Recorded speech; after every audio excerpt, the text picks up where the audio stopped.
दोस्तों कैसे हैं आप लोग। उम्मीद करता हूं कि बेहतर होंगे। और आइए स्टार्ट करते हैं आज का इंपॉर्टेंट लेक्चर। दुश्मन की गोलियों का हम सामना करेंगे, आजाद ही रहे हैं आजाद ही रहेंगे। महान क्रांतिकारी देशभक्त अमर शहीद चंद्रशेखर आजाद जी के बारे में आज संपूर्ण विवरण। आजाद जी का जन्म मध्य प्रदेश के भावरा गांव आज की डेट में अलीराजपुर जिले में हुआ था। एक ब्राह्मण परिवार के अंदर 23 जुलाई 1906 को। आदरणीय आजाद जी के पिताजी का नाम था सीताराम तिवारी और माताजी का नाम था जगरानी देवी।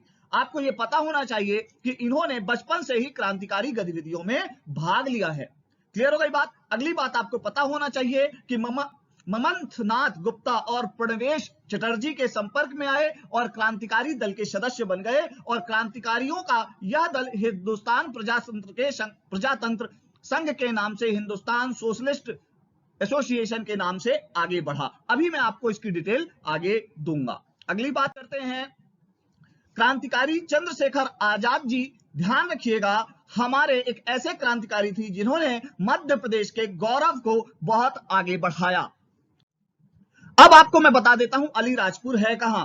अलीराजपुर ध्यान रखिएगा मध्य प्रदेश का एक पश्चिमी जिला है जिसकी सीमा आपको पता होनी चाहिए कि महाराष्ट्र और गुजरात से लगती है। और यह ध्यान रखिएगा सबसे पश्चिमी जिला है मध्य प्रदेश का।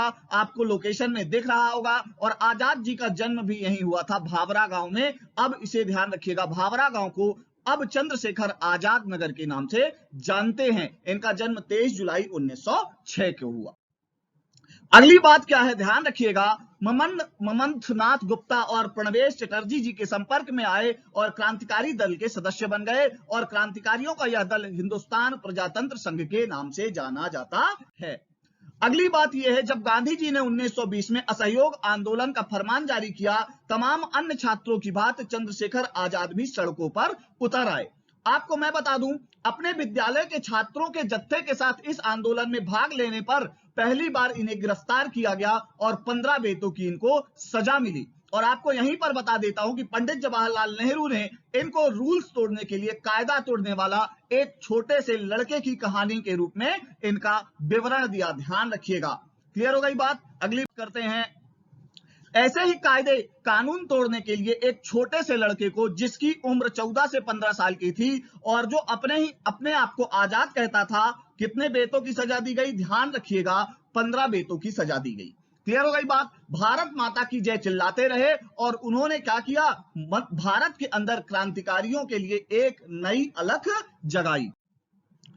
चंद्रशेखर आजाद जी ने एक निर्धारित समय के लिए झांसी को अपना गढ़ बना लिया। ध्यान रखिएगा, झांसी इनके लिए बहुत इंपॉर्टेंट जगह थी जहां पर ये अपने दूसरे नाम से यहां से गुप्त रूप से क्रांतिकारी गतिविधियां चलाते थे। क्लियर हो गई बात। आपको मैं यहीं पर बता देता हूं, यह ध्यान रखिएगा ओरछा है, झांसी से 15 किलोमीटर दूर ओरछा है। और ओरछा जो कि आज निवाड़ी जिले का भाग है। ध्यान रखिएगा पंडित हरिशंकर ब्रह्मचारी के नाम से यहां पे छद्म भेष धारण करके, मतलब अपने दूसरे स्वरूप को धारण करके इन्होंने क्या किया, ध्यान रखिएगा, बहुत से लोगों को प्रशिक्षित किया और लोगों को निशानेबाजी, शूटिंग सिखाई। क्लियर हो गई बात।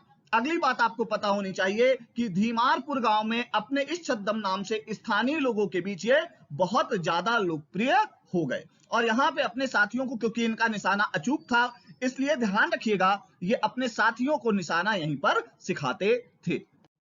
अगली बात यह है, असहयोग आंदोलन के दौरान 4-5 फरवरी 1922 को चौरा चौरी की घटना के पश्चात किसी से पूछे बिना गांधी जी ने आंदोलन वापस ले लिया। यह आंदोलन वापस लेने का बहुत गहरा आघात चंद्रशेखर आजाद जी को पड़ा। और आपको पता होना चाहिए कि इन्होंने क्या किया, अब अलग से विद्रोह कर दिया, या ऐसा कहें कि गांधी जी का साथ छोड़ दिया।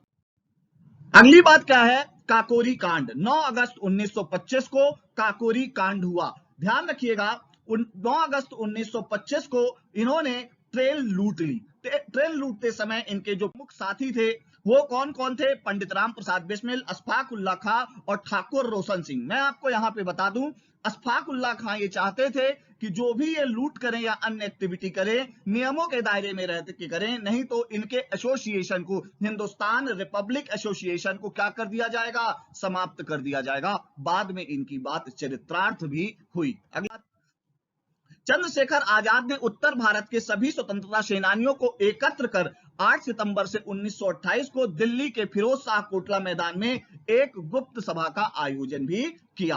क्लियर हो गई बात? आपको ये पता होना चाहिए, ये जो गुप्त सभा थी ये बहुत ज्यादा इंपॉर्टेंट थी।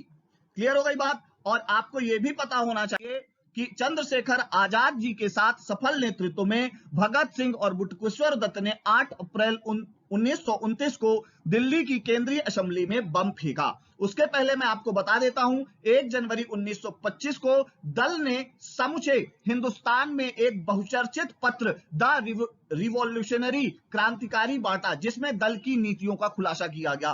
कौन से दल की बात हो रही है यहां? हिंदुस्तान रिपब्लिक एसोसिएशन की। और ध्यान रखिएगा, वो जो मैं आपको पत्र बता रहा हूं, जो पर्चा बता रहा हूं, उसके अंदर चंद्रशेखर आजाद जी का जो नाम रखा गया वो विजय सिंह रखा गया। और आपको मैं बता देता हूं, सचिंद्र सान्याल इस पर्चे को बंगाल में पोस्ट करने जा रहे थे, तो क्या हुआ? पुलिस ने उनको पकड़ा था। अब क्या हुआ? नेशनल असेंबली के अंदर बम फेंका 8 अप्रैल 1929 को। किसने फेंका? भगत सिंह बटुकेश्वर दत्त जी ने। और आपको पता होना चाहिए, राजगुरु भगत सिंह और बटुकेश्वर दत्त ने जब ये असेंबली में बम फेंका तो उन्होंने बताया कि ये बहरों को सुनाने के लिए है। क्लियर हो गई बात? वो ये नहीं चाहते थे कि किसी की भी जान की हानि हो, वो तो सिर्फ चाहते थे कि बहरी सरकार को सुनाया जाए। अब आपको मैं बता देता हूं थोड़ा सा बैकग्राउंड क्या है काकोरी कांड के बाद।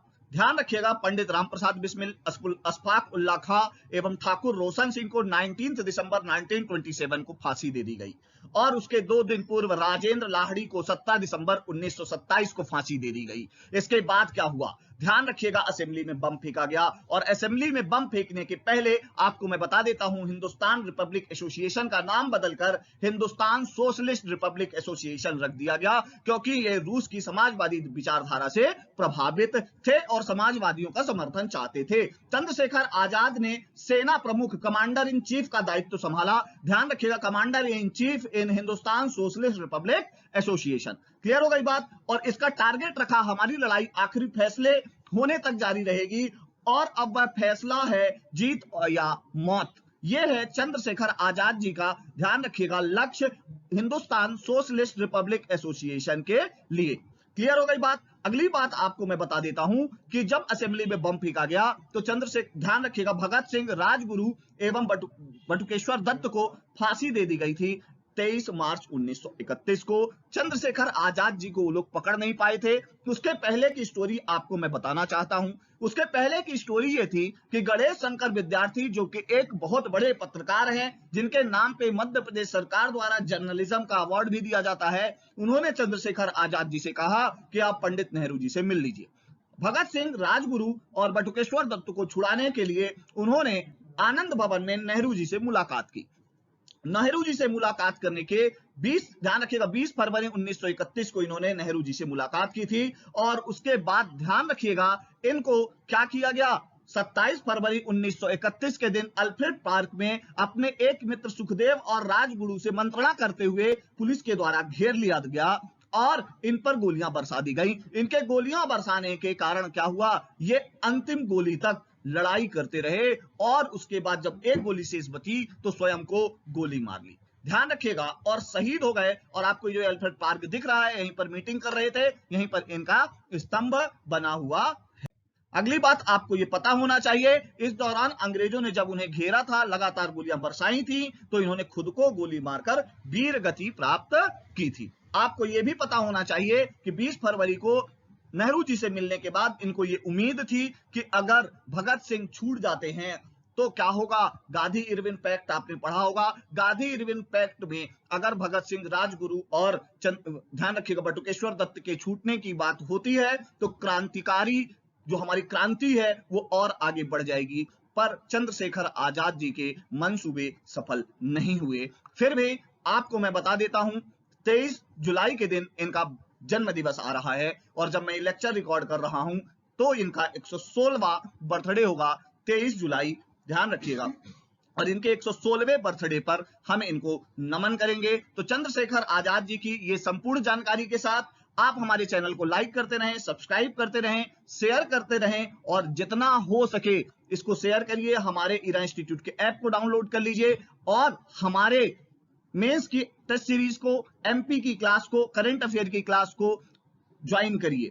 आपको मैं बता देता हूं, हमारा टेलीग्राम चैनल है ईरा इंस्टीट्यूट के नाम से, आप हमारे टेलीग्राम चैनल से भी जुड़ सकते हैं। आपको वहां पे डेली करंट अफेयर की अपडेट भी प्राप्त होती रहेगी, डेली क्विज भी वहां पर अवेलेबल होगा। क्लियर हो गई बात? इन सब जानकारियों के साथ आपको मैं बता देता हूं कि हमारी आप मेंस की टेस्ट सीरीज ज्वाइन करेंगे तो आपको मेंस के अंदर भी लाभ होगा, और अगर मध्य प्रदेश पढ़ना चाहते हैं तो मेंस और प्री के पर्सपेक्टिव से पूरा मेंस कवर कराया जाएगा। Thank you very much.